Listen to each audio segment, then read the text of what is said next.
Hey, it's Drybear. Today I want to talk through everything that I've learned about making engraving builds and stat builds for my characters. I'm currently sitting on 1475, 1465, a full roster of 6, and then a bunch of 1370s. I have a lot of characters that I've been building up. So on top of playing in Russia and playing in Korea and playing a bunch in West, I've made a whole bunch of engraving builds with different stats. I've re-kitted my characters many times. I just got done switching my Glavier over to an Earth's Entropy back attack build. I'll probably be doing the same thing for my Ward Answer, try like a full spec build. I just switched my Destroyer over to Gravity Training, but you get the idea. So what I'd like to do is share with you the tool that I use every single time that I make a full build for a character with accessories, stats, and engravings.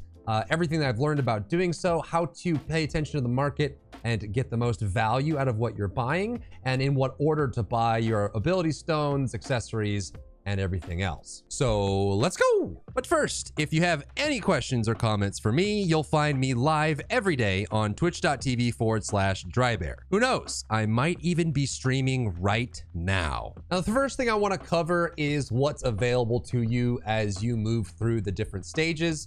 Obviously, you're going to start at 1370, needing a full build at Argos. And personally, for me, I don't really care much if I don't have a perfect full build. In fact, I don't invest any Fions or any gold into getting a build until I get my character to 1370, and then I will invest in a full build. And actually, all of my 1370 characters, 4x3, 4x3, 4x3, 4x3, 4x3, they all have full builds, so that when I go to play that character, I can actually enjoy it and have a lot of fun. So with the Abyss raid with Argos, I would say that with the price of legendary accessories now having fallen so much from what it was, I would say that you definitely want to shoot for at least a 3x3. And to be fair, you can see these prices are just tiny.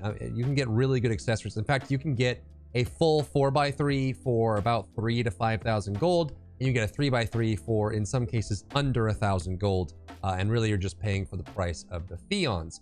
So for Argos, I would recommend having at least a 3x3, with the most important thing being your combat stats. Make sure you have the correct stats for your build. It's very important, and it's pretty easy to get +9/+9 on your engraving books to finish off that build. But as you move into Legion raids, you technically can get away with having a 3x3 at Vaulton, especially with how experienced people are with the character. When I'm making groups for Vaulton on normal, I'll sometimes let people in that have a high roster level, or they have a well-built character, even though they have a 3x3, just because it works, and then going to hard. But I would say if you get to Vicus, especially if you're trying to do Vicus hard, minimum I would expect that you have a 4x3.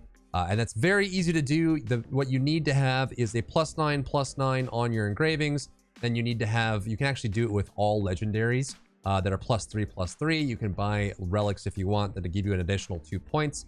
And then minimum you need a 6/6 ability stone, which all of that is super achievable. Especially if you try to get the 4x3 at 1415, where you get a relic stone. You can very easily get a 6/6/6/6 stone. Even with full legendaries, you can get a 4x3 quite easily. Now, again, it depends on your value. I mean, at this point, since I've had for several, since the launch of Vicus, have had 6 characters that can do Argos, Vicus, and Vaulton. The gold income has been increasing for me, which is nice, which means I can invest in the builds for my characters. But I think it is important to kind of aim at what you have.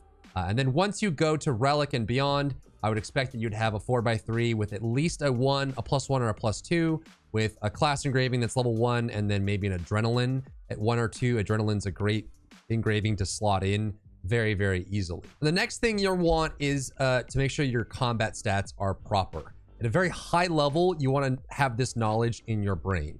The most amount of main stat are going to come from your necklace and your earrings. They scale the best, they have the highest base, and you can see here when I swapped my Arcanist from Emperor to Empress, I bought relic earrings and I kept the legendary rings because the Empress's Grace was quite expensive. So this is a very cheap build to make, but you can see you get significantly more main stat from your earrings and then your necklace. We'll talk about some options that you can have for getting cheaper necklaces that maybe have one bad engraving on them. but still have the good 2 stats that you need. Most builds right now, there are few classes that are 50-50 on stats. Most of them are get the stat you need the most on all of them, and then get your secondary stat as your second stat on your necklace to balance that out. There will be differences. Some classes, you know, they need a minimum of like 700 specialization, or maybe they need a little bit more crit, or whatever it is, class specific. You'll want to make sure that you get great earrings, a very good necklace, and then your rings can be a little bit worse, but just make sure that your stat distribution is correct. And this is the engraving calculator that I use and have been using for a very long time. I'll have it linked in the description so that you can use it as well. It's very simple. If you want to help support the creator, the project is very good, and it's really, really easy. So you can see that this is listed here. What you'll see 2 earrings, 2 rings, and necklace, ability stone, and your 2 engravings. And what's cool about this is you can kind of choose from the engravings you have available. Maybe you get grudge to epic at 3, and then maybe you get like keen blunt at epic to 3. And all you have to do is hit calculate, and it'll show you what your current engravings are. And so what I'll do is I'll go to the auction house and select interest, like favorite the items as I'm building the build, and say you get an awakening 5 earring, and then maybe you have blessed aura or whatever. You can see it show up here. It also helps you keep track of your negative engravings. You wouldn't want all of these to be attack power, and then you get a big negative on the attack power as you go through and fill it out. Now let's talk through what order to get these in, the prices these tend to be, and how you can go about strategically building your build. My recommendation would be to always get engraving books, your engraving slots here, as the most expensive engraving. So that the whole point here, I see people sometimes, they'll do like barricade, and then they'll do, like something really cheap that people don't really run. Obviously you can't get your class engravings here, but maybe you do like MP efficiency, barricade, whatever, something really silly. But obviously if you have very cheap engravings in your engraving books, that'll make all of your accessories and your ability stone more expensive. So you want to avoid doing that, because the whole point of these engraving books is to select things that have a very high price, so that you can easily get +9 or +12 of each of these, and then start filling that out. And then you need less points for your engravings to make your build cheaper.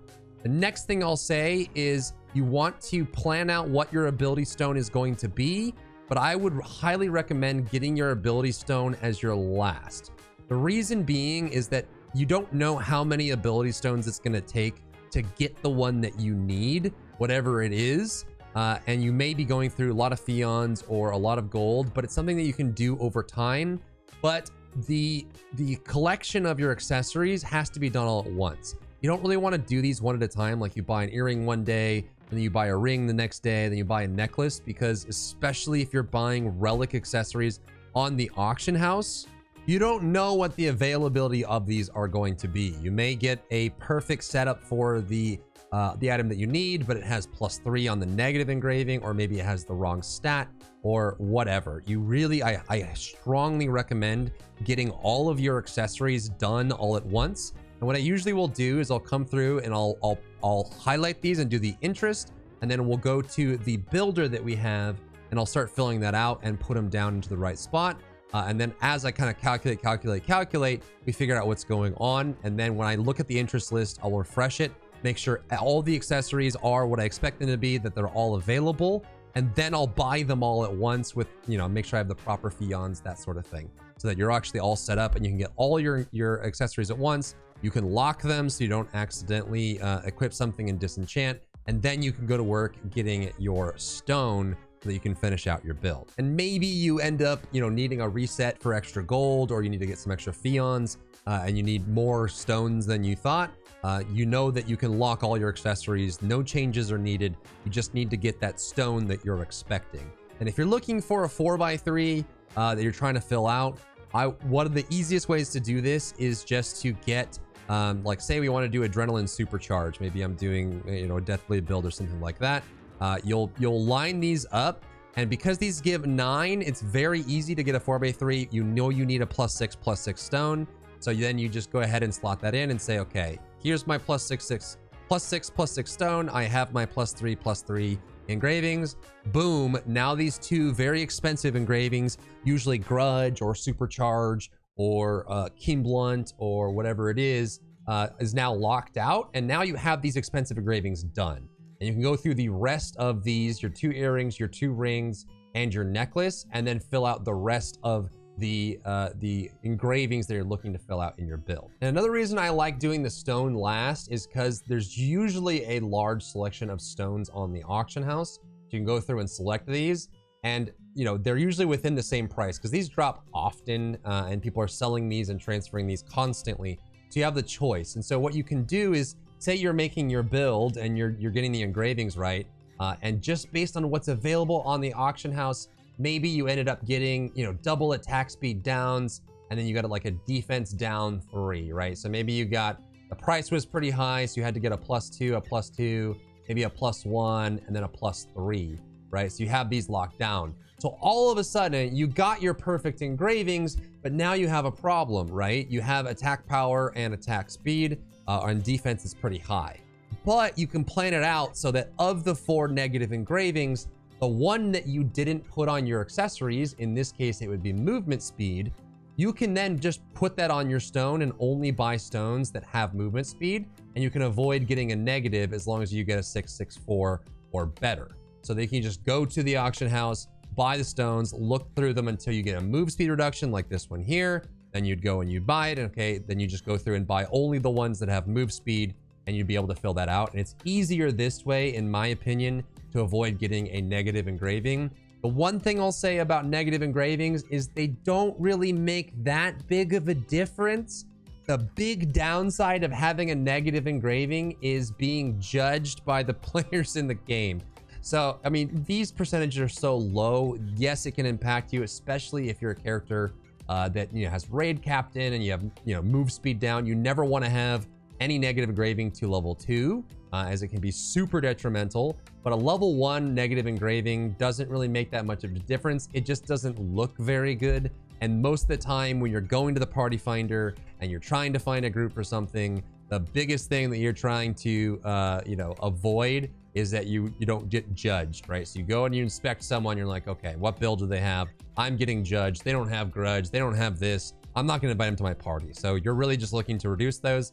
But in actuality, if you're a good player and you have 1 or 2 negative level 1 engravings, it doesn't really make that big of an impact. It just doesn't look that nice. So that's the idea. We want to lock in our engraving books. We want to preemptively predict what our stone is, but we're going to be buying it last because we know that we can keep trying infinitely until we get the stone that we need, but getting the accessories to what we want at the right moment is going to be the biggest deal for us. So the only tricky item of the accessories is going to be the necklace. This one is tough because you're going to need both stats on it. So when you go to the auction house, you want to go to accessories. Usually what I'll do is I'll just filter by whatever I'm trying to buy. Let's say you're trying to buy legendary, maybe you're buying for a 1370 or something like that. And then you'd go to this and you'd select and say, I need, say that I'm, I don't know, a perfect suppression shadow hunter. I need crit, and I also need swiftness. And then I need an engraving effect. Maybe I'm looking for ambush master for back attack. And then maybe I'm looking for adrenaline or something like that. So as soon as you do that, you can see that the necklace offerings that are what you want are going to be the hardest thing to get in the build. It's much easier to fill in the rings and the earrings because they don't have that double stat, double engraving requirement. So usually we'll try to get a good necklace first, and I will usually budget more of the gold that I'm looking to spend to get myself a build and have most of it go, you know, a fair majority of it go to the necklace, because that's the one that hurts the most. Now, if you have low funds and you're looking to cut some corners, I would say that you have 2 options. You can either get a bad off stat on the necklace, which I would never recommend to make it cheaper, or you can get a bad engraving, right? So what you could do to save a lot of money on this is you can just say, okay, I need a crit, swiftness, ambush master, neck, and because I don't care what the second engraving is, let's make it like 90 quality. Something really, really nice, right? So you can come in here and you can get these. You can get a +1 on the negative engraving. You can get super high quality, which raises the stats. And then maybe you get your ambush master. You're looking for ambush master 3 minimum. And then you have options here. So you can buy something that has you know, some other engraving you don't care about, but it has perfect stats or really close to stats, and then you can get that. And remember, you don't really need that, especially if you're going 4x3 at Relic, or you're going 4x3 at Legendary. It's okay to miss one engraving on one of these if you absolutely need to. But if you are looking for a good build that you're going to have for a long time, then you definitely want to invest in something that you can lock and feel confident about. So then once you have the necklace and you have it marked, right? I don't buy anything yet, but say we're going to get this one here. So now I have my earrings, I have my necklace, and then I'll go into the builder and I'll select, you know, whatever it is that we're looking for. We have these set up. We put the numbers in, whatever it is, doesn't matter. And then you have this set up. And then you're looking at, okay, I need 7 more awakening to finish it out, and then I need more blessed aura. So you know exactly what you need for the last 2 pieces. So all you have to do is go to search, select the actual accessory that you need. Double stats not necessary for ring. You can go straight to ring, fill it out, boom, there you go, and you can find the item that you need. Make sure you mark these for what you're looking for. And then what I'll do when I'm all done is I'll come down here, refresh, make sure this is all available. I'll make sure I have the funds available to buy all of these at once. And then I'll just go through, buy all 5, equip them, and lock them. And then you can go and start getting your stone. But at this point, you know what the negative engraving can be because you've already planned that out. You know you have the build that you're looking for already filled out to whatever it is that you want. You know what engraving books you have, and you're good to go. And then the last thing that I'll say is that if you're looking to move to a 5x3, you don't really need a 5x3 technically until Belshazzar. So as you're pushing 1500 and beyond, it's going to be nice to have one for Clown when we finally get Kukul Satan next month. So you do want to be aware of that, but it's quite pricey to get it. What you need for a 5x3 is you need at least 1 engraving at plus 12. So a legendary engraving for the build that you're using. And then which means you need 20 legendary engraving books. Then you need all relic accessories with plus 5, plus 3. And then you need minimum a stone that provides 14 points. Most people will aim for a plus 7, just because it's easier to get the engravings that you need. But you could also do like an 8-6 or something like that. You'll need 14 points from the relic, plus 5, plus 3 on every single relic engraving. And then you'll also need a plus 9 and a plus 12 minimum, 2 plus 12s to make it easier. And then you'll get your engraving. That's before we get ancient accessories and stones that make things a little bit different for us, but that's what you're looking for. And that's my methodology for getting builds. I usually can finish a build in about 15 minutes, get it slammed out. It's very easy for me to quickly get a 4x3 on a character that I have, no matter what region it's in, Korea, whatever else. And then you can get that and you lock it in, you're good to go. And I think this tool, which I have linked down in the description, is amazing for that. And then if you run into issues where you need to change something, you can easily just walk this back, say, I want to, put this on here now, hit the calculate button, and you can keep track of it. And then when you're good to go, you're ready to buy the accessories. And again, the order that I would recommend choosing this in, figure out what your most expensive engravings are, try to get those in the engraving books, and then try to get a stone that matches it so you can lock it out, especially if you're only doing 3x3 or 4x3 at 1370.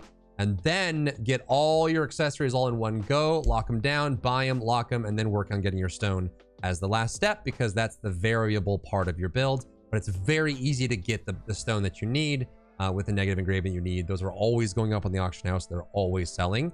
So it's an option for you. So if you'd like to see more stuff like this, let me know down in the comments. If you have other tips that you can give people, let me know as well. And that's it for me today. If you enjoyed yourself today, leave a like down below. You can support me and my work on Patreon and view Patreon exclusive content, link in the description. Thank you so much for tuning in, and I'll see you in the next one.